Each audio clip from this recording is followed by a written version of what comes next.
ഈ തെരഞ്ഞെടുപ്പിലെ ഏറ്റവും താരമൂല്യമുള്ള നേതാവ് ആരാണെന്ന് ചോദിച്ചാൽ ഒരൊറ്റ ഉത്തരമേ ഉള്ളൂ. അത് പിണറായി വിജയൻ എന്ന CPM-ന്റെ പടനായകനാണ്. ഈ തെരഞ്ഞെടുപ്പിലെ ഒരു പ്രധാനപ്പെട്ട ഫാക്ടറും പിണറായി വിജയൻ തന്നെ. കഴിഞ്ഞ 10 വർഷമായി ഒരു തരത്തിലുള്ള എതിർസ്വരങ്ങളുമില്ലാതെ നിലനിൽക്കുന്ന പാർട്ടിയിലെ, സർക്കാരിലെ, മുന്നണിയിലെ അധികാര സ്വരം. സർക്കാരും പാർട്ടിയും ഒരാളായി മാറും. അതെ. 2, LDF-ന്റെ സ്റ്റാർ ക്യാമ്പയിനറാണ്. അതായത് LDF-ന് മറ്റൊരു മുഖമില്ല, പ്രധാനപ്പെട്ട മുഖം. ബാക്കിയെല്ലാം സെക്കൻഡറി ലെയറിലേ വരുന്നുള്ളൂ എന്നുള്ളതാണ് പ്രധാനം. 3, ഗെയിൽ, ദേശീയപാത മുതലായ പ്രധാനപ്പെട്ട പദ്ധതികളെല്ലാം ഉരുക്കുപുഷ്ടിയെന്നോ രാഷ്ട്രീയ ഇച്ഛാശക്തിയെന്നോ നിങ്ങൾക്ക് എങ്ങനെ വേണമെങ്കിലും വിളിക്കാം, അതിലൂടെ നടപ്പിലാക്കിയ നേതാവ്. വികസനത്തിൽ രാഷ്ട്രീയമില്ല എന്ന മുദ്രാവാക്യം ആവർത്തിക്കുന്നത്. അതെ, വികസനത്തിൽ രാഷ്ട്രീയമില്ല എന്ന് പറയുന്നയാൾ.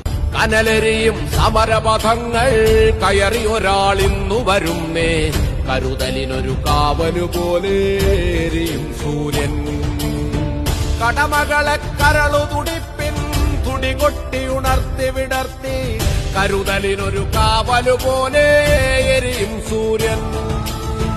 നെറിയുള്ളൊരു നേതാവുണ്ടേ, കനിവുള്ളൊരു കരളതുമുണ്ടേ, അഴലകലാൻ കരളുകൊടുത്തേ വെയിലിൻ കൊള്ളി. കനലരിയും സമരപഥങ്ങൾ കയറി ഒരാളിന്നു വരുന്നേ, കരുതലിനൊരു കാവലു പോലെ വെയിലിൻ കൊള്ളി.